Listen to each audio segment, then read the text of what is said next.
تاریخ اسلام میں حضرت عمر ابن خطاب رضی اللہ تعالی عنہ کی شخصیت وہ عظیم شخصیت گزری ہے جن کے نام سے آج بھی کفر کے ایوانوں میں زلزلہ برپا ہو جاتا ہے۔ ان سے اللہ کے رسول صلی اللہ علیہ وسلم نے فرمایا تھا والذی نفسی بیدی ما لقیک الشیطان قط سالکا فجا الا سلک فجا غیر فجک، کہ قسم ہے اس ذات کی جس کے قبض قدرت میں میری جان ہے کہ جب بھی تمہیں شیطان کسی راستے میں چلتا ہوا دکھتا ہے، چلتا ہوا ملتا ہے، وہ اپنا راستہ بدل دیتا ہے تو وہ اس راستے کو چھوڑ کر دوسرا راستہ اختیار کر لیتا ہے۔ یہ کوئی محاورہ نہیں ہے کہ حضرت عمر ابن خطاب رضی اللہ تعالی عنہ کو دیکھ کر شیطان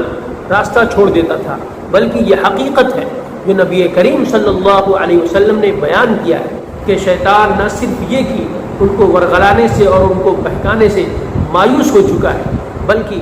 شیطان کے دل میں حضرت عمر ابن خطاب رضی اللہ تعالی عنہ کا اس قدر رعب بیٹھا ہوا ہے کہ وہ انہیں دیکھ کر راستہ بدل دیتا ہے۔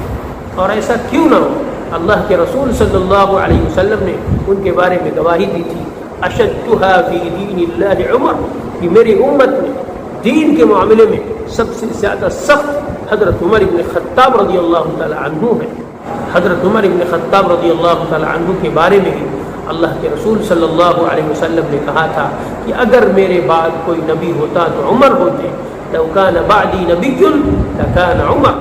اللہ کے رسول صلی اللہ علیہ وسلم نے حضرت عمر بن خطاب رضی اللہ تعالی عنہ کے بارے میں گواہی دی کہ اللہ تبارک و تعالی نے عمر کی زبان پر حق کو جاری کر دیا ہے۔ ان اللہ وضع الحق علی لسان عمر یقول به، کہ اللہ تبارک و تعالی نے عمر کی زبان پر حق رکھ دیا ہے، یہ جو کچھ بھی کہتے ہیں حق ہوتا ہے۔ یہی وجہ ہے کہ آج بھی حضرت عمر ابن خطاب رضی اللہ تعالی عنہ کے نام سے باطل ڈرتا ہے، باطل خوف کھاتا ہے۔ حضرت عمر ابن خطاب رضی اللہ تعالی عنہ کا نام سن کر آج بھی اس کے بدن پر جھنجھنی طاری ہو جاتی ہے، کب کبھی طاری ہو جاتی ہے۔